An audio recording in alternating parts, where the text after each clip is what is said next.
रात के ठीक 2:17 हो रहे थे। पूरे घर में अजीब सी खामोशी पसरी हुई थी, ऐसी खामोशी जिसमें घड़ी की टिक टिक भी किसी के दिल की धड़कन जैसी लगती है। बाहर हल्की हल्की हवा चल रही थी, पर उसमें ठंड नहीं थी, उसमें कुछ और था, जैसे कोई सांस ले रहा हो।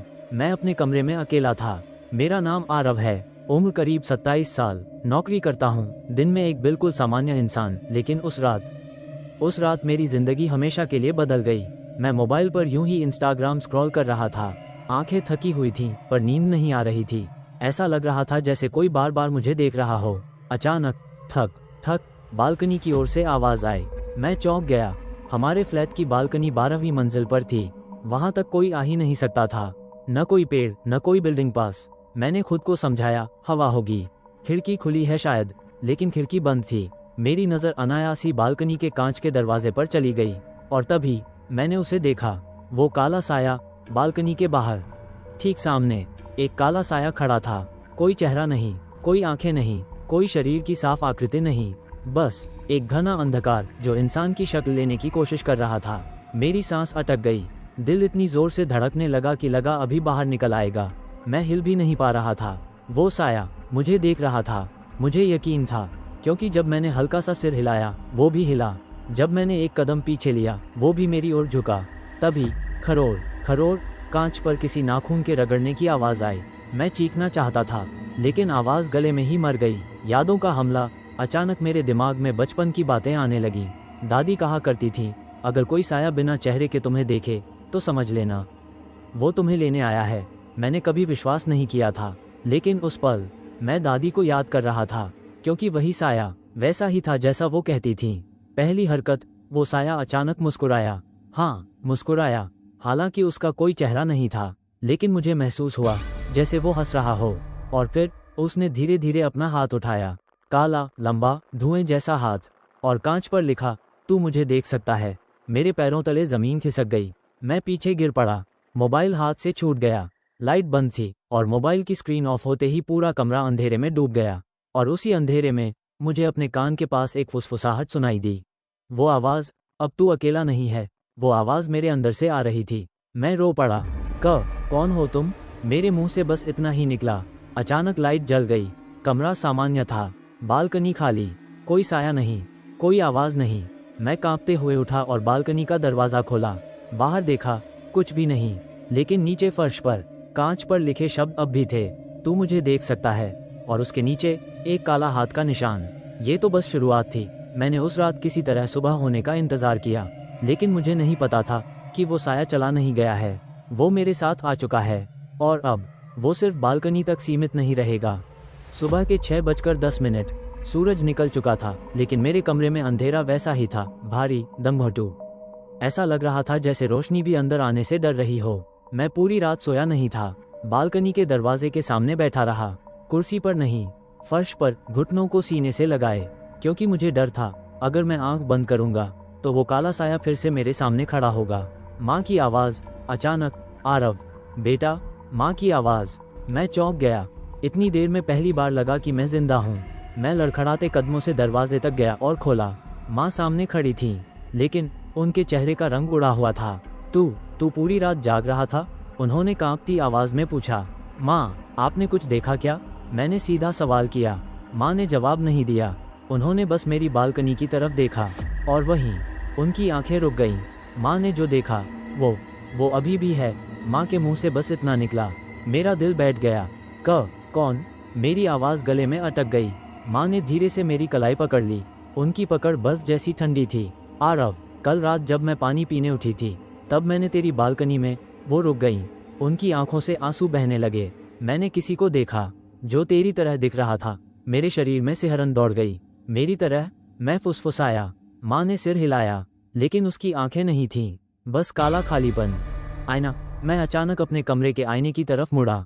आईने में मैं था, सामान्य, लेकिन मेरे पीछे कुछ हिल रहा था। मैंने तुरंत पीछे देखा, कुछ नहीं।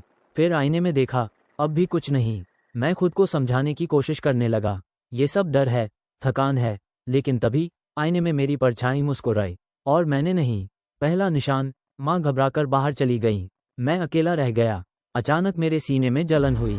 मैंने टी शर्ट उठाई, और जो देखा, मेरी छाती पर काले नाखूनों के 3 निशान थे, जैसे किसी ने मुझे जोर से पकड़ा हो।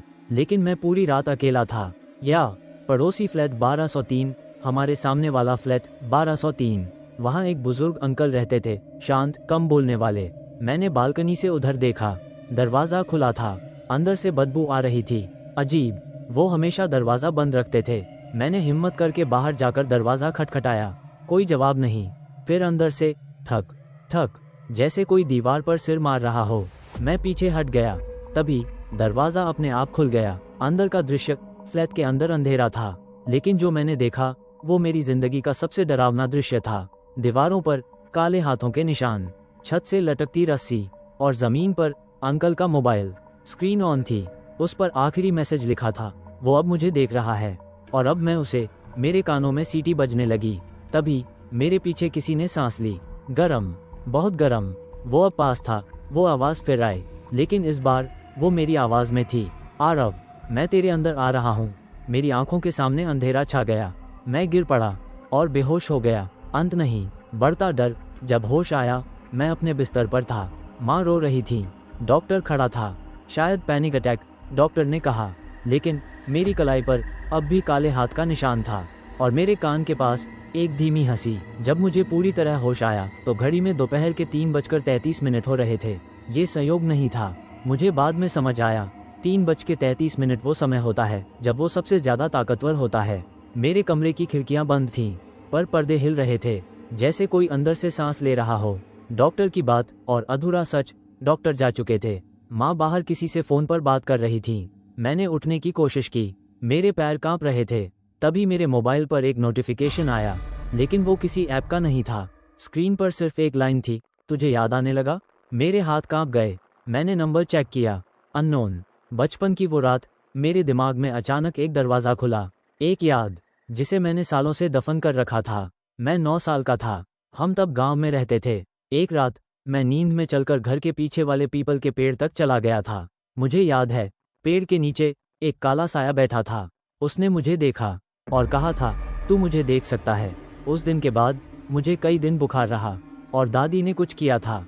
दादी का रहस्य, दादी ने मुझे तब एक काला धागा बांधा था। मैंने आज तक उसे कभी नहीं उतारा। मैंने अपनी कलाई देखी, वो धागा गायब था। मेरे सीने में अजीब सी घबराहट हुई। तभी दरवाजे पर ठक ठक ठक माँ की आवाज़ आई, आरव, अंदर आ सकती हूँ? मैंने कहा, हाँ माँ। लेकिन जो अंदर आया वो माँ नहीं थी। माँ, लेकिन नहीं, वो बिल्कुल माँ जैसी दिख रही थी। वही साड़ी, वही चेहरा, लेकिन उनके पैर जमीन को छू नहीं रहे थे, और उनकी आंखें पूरी तरह काली। उन्होंने मुस्कुराकर कहा, तू मुझे पहचान गया? मैं पीछे हट गया। आप मेरी माँ नहीं हो। वो हंसी, एक ऐसी हंसी जिसमें पुरुष और स्त्री दोनों की आवाज़ थी। मैं वही हूँ जो तेरे साथ बचपन से है। चुने हुए लोग, उसने बताया, हर कुछ सालों में वो किसी एक को चुनता है, जो डर से भागता नहीं, सच्चाई को देख सकता है, और जिसे बचपन में एक बार छुआ जा चुका हो। बाकी लोग मुझे महसूस करते हैं। वो बोला, लेकिन तू मुझे देख सकता है। पड़ोसी अंकल की सच्चाई। अचानक मेरे सामने फ्लैट 1203 का दृश्य आया। अंकल रो रहे थे। वो साया उनके पीछे खड़ा था। अंकल चिल्लाए, मैंने उसे देख लिया है। और अगले पल अंधेरा, वो मर चुके थे। मेरा नंबर, वो साया मेरे बिल्कुल पास आया। मैं उसकी ठंडी उपस्थिति महसूस कर सकता था। उसने मेरे कान में कहा, अब तेरी बारी है। मैं चिल्लाया, नहीं, मुझे छोड़ दो। वो हंसा, दादी ने तुझे बचा लिया था, लेकिन अब कोई नहीं है। आईना फिर से, कमरे के आईने में अब मैं नहीं था। वहाँ वही काला साया खड़ा था, और मेरे मुंह से आवाज़ आई, मैं तैयार हूँ। लेकिन मैंने वो नहीं कहा था। पहला कदम अधिग्रहण का। मेरी उंगलियां अपने आप हिलने लगीं। मेरे होंठ मुस्कुरा रहे थे। मेरी आंखों से आंसू बह रहे थे, और अंदर से कोई और मेरे शरीर को सीख रहा था। चलना, सांस लेना, बोलना, लेकिन एक उम्मीद। तभी बाहर से एक बूढ़ी आवाज़ आई, अभी नहीं। कमरे का तापमान बदल गया। वो साया पीछे हटा। दरवाजे पर दादी की सहेली माई खड़ी थी। उनकी आंखों में डर नहीं था। कमरे में सन्नाटा छा गया। हवा रुक गई थी। घड़ी की सुइयां थम सी गईं।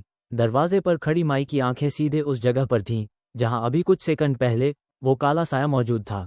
लेकिन अब वो दिख नहीं रहा था। फिर भी उसकी मौजूदगी महसूस हो रही थी। माई कौन है?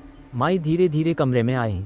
उनके हाथ में नीम की पत्तियां, एक तांबे का लोटा और काले धागों से बंधी एक छोटी पोटली थी। उन्होंने मेरे माथे पर उंगली रखी। मैं सिहर उठा। ये लड़का पूरा नहीं गया है अभी, माई ने कहा। माँ रो पड़ी। इसे बचा लीजिए माई, मैं हाथ जोड़ती हूँ। माई ने गहरी सांस ली। बचाना आसान नहीं है बहू, वो बोली, क्योंकि ये कोई आम भूत नहीं है। उसका नाम, माई ने मेरी तरफ देखा, आरव। उन्होंने कहा, तू अब जो सुनेगा उसके बाद तू पहले जैसा कभी नहीं रहेगा। उन्होंने आंखें बंद की और जमीन पर कुछ मंत्र लिखे। फिर बोली, उसका नाम है अघोर छाया। मेरे कानों में अजीब सी गूंज हुई।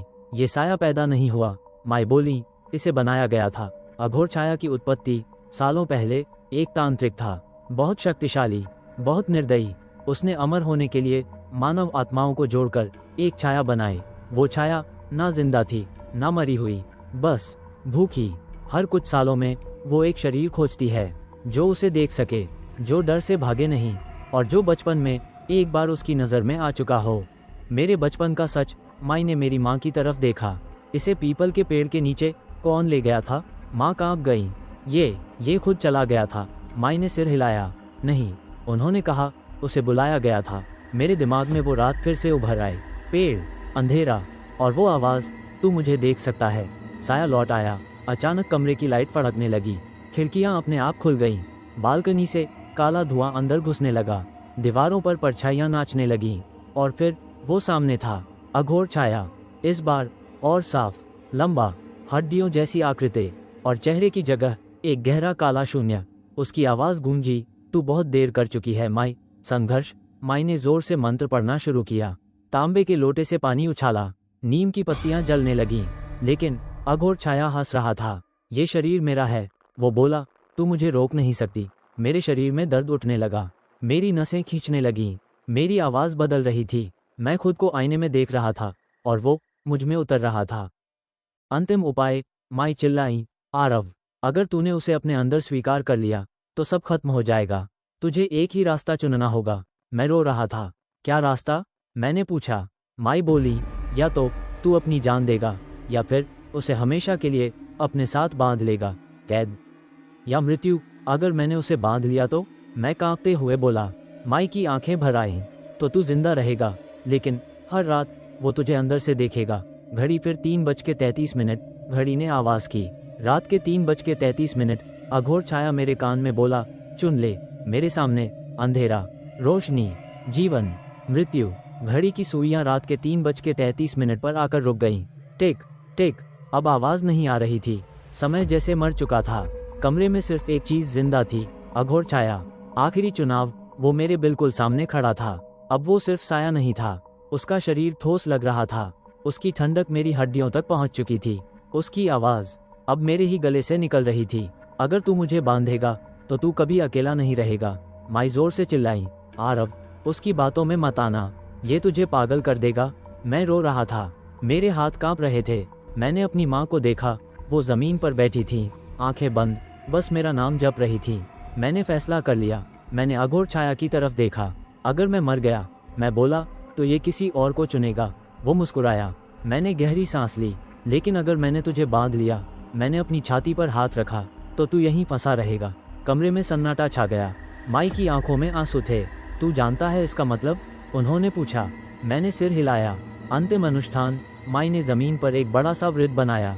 मेरे चारों तरफ काले धागे, नीम की राख और मेरा खून। जो भी हो, माई बोली, अब पीछे मत हटना। अघोर छाया जोर से चिल्लाया। नहीं। पहली बार उसकी आवाज में डर था। बंधन। माई ने मंत्र पढ़ा। तेज, बहुत तेज। कमरे की दीवारें कांपने लगीं। आईना फट गया। बालकनी का कांच चटक गया। अघोर छाया मेरे अंदर खींचने लगा। मेरी नसें जल रही थीं। मुझे लगा मैं मर जाऊंगा। मैं चिल्लाया, अगर तू मेरे अंदर रहेगा तो मेरे नियमों पर रहेगा। एक जोरदार चीख और फिर खामोशी। सब खत्म हो गया। मैं जमीन पर गिर पड़ा। होश गया।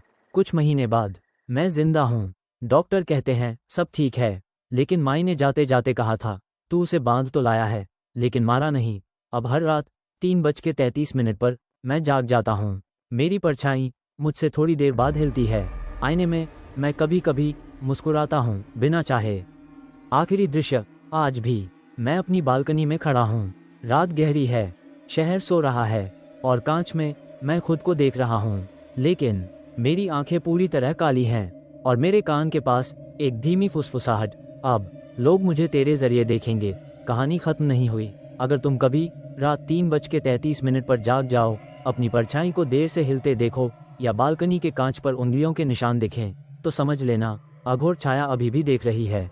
समाप्त, या शायद नहीं। ऐसे ही वीडियो देखने के लिए हमारे चैनल हॉरर स्टोरीज चैनल को सब्सक्राइब करें और बेल आइकॉन घंटी का निशान दबाएं।